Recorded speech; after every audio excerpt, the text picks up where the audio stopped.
카페 운영 중지에 대하여 협상 능력을 길러라. 카페 운영 일시 중지에 대하여 혼란스러워하는 독자들의 꼬릿말들을 운영자가 보내주어 읽어보았습니다. 제가 화를 냈던 이유는 독자들의 꼬릿말, 메일, 이견 등과는 전혀 상관없습니다. 오해 없으시기를 바랍니다. 제 글에 대하여 무슨 말을 해도 좋습니다. 무신경하니까 말입니다. 저는 이 카페가 첫째, 회원들이 외롭고 힘들고 지칠 때 서로 위지하며 복돋아주는 곳. 둘째, 그 누구도 경제적 이득을 꾀하지 않는 곳. 셋째, 책과 좋은 글들에 대한 정보 교환이 이루어지는 곳이 되기만을 바랍니다. 그리고 이러한 원칙이 무너졌다고 생각하였기에 제가 화를 냈었고 제가 올린 글들을 삭제시켰던 것인데 이제 운영자의 적극적인 노력으로 그런 일들이 다시는 재발되지 않을 것임을 믿고 다시 글을 올립니다. 참, 제 글들의 쌍욕이 종종 나오는 것 잊지 마십시오. 책을 추천해달라고 하면 나는 이런 것도 읽을 정도로 유식하다고 자랑하려는 듯한 책을 소개하는 사람들이 종종 있다. 나는 그런 흉내는 내지 않는다. 누군가가 나에게 책을 추천해달라고 하면 주저없이 권하는 책이 있다.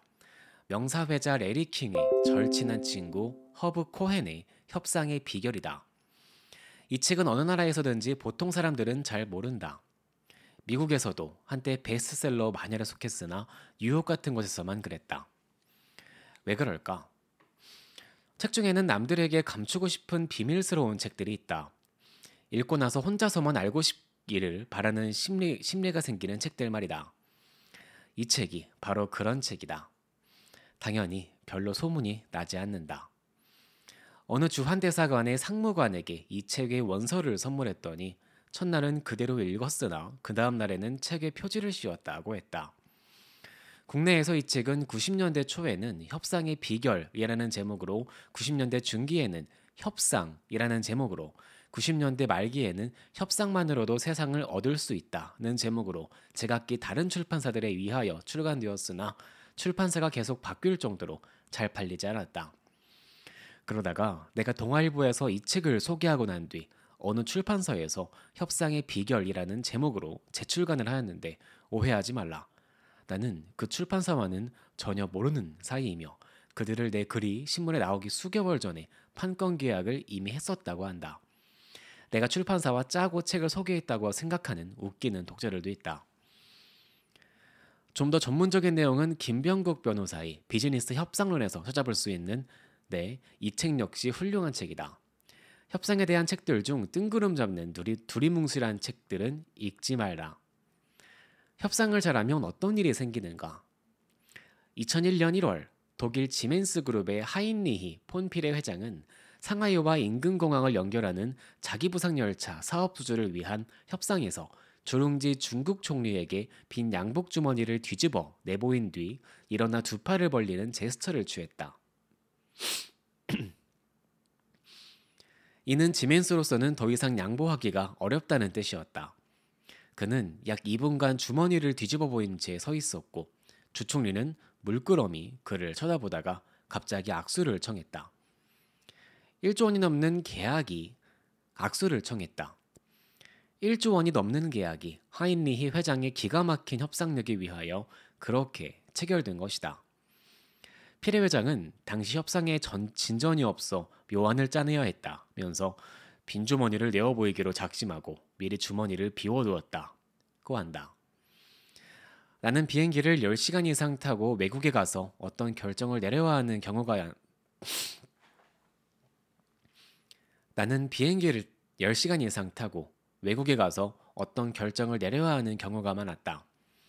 남미나 아프리카의 경우에는 비행기만 24시간 이상 타게 되는데 1등석이라고 해도 정신이 흐리멍텅한 상태로 도착하게 된다. 이런 경우 나는 현지 도착 후 적어도 10시간은 지난 뒤에야 사람들을 만났다. 이때 상대방이 내가 도착한 즉시 미팅을 하자고 고집할 경우에는 상당한 경계심을 갖는다. 나의 흐리멍텅해진 정신 상태를 협상 테이블에 끌어들이려는 위도이기에 정신을 바짝 차려야지 잘못하면 엄청난 손실을 보기 때문이다. 나는 나 나름대로 직원들에게 협상에 대한 3가지 접근 방법이 있다고 가르쳤었다. 때문이다. 나는 나 나름대로 직원들에게 협상에 대한 세 가지 접근 방법이 있다고 가르쳤었다. 하나는 오리엔탈식 스타일인데 유교적 사고방식으로 접근하는 것이다.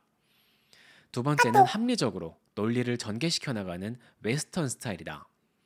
마지막 하나는 막무가내식의 형태인데 굳이 이름을 붙인다면 갱스터, 조폭 스타일이다. 배째라 역시 이 범주에 속한다. 오리엔탈 스타일의 대표적인 접근 방식은 주로 연장자들이 사용하는 방식인데 내 나이가 몇 살이냐? 너는 윗사람도 없느냐? 말투가 그게 뭐냐? 학교도 안 다녔냐? 부모도 안 계시느냐? 젊은 사람이 그게 뭐냐? 가정교육을 어떻게 받았느냐? 등의 말이 그 범주에 속한다. 이렇게 말하는 상대가 다시는 만나지 않을 상대라면 갱스터 스타일로 대응하는 것이 가장 효과적인데 예를 들면 다음과 같다. 에이 씨팔 내가 나이 족같이 말아 처먹어오는데 씨팔놈 뭐 보태준 거 있냐?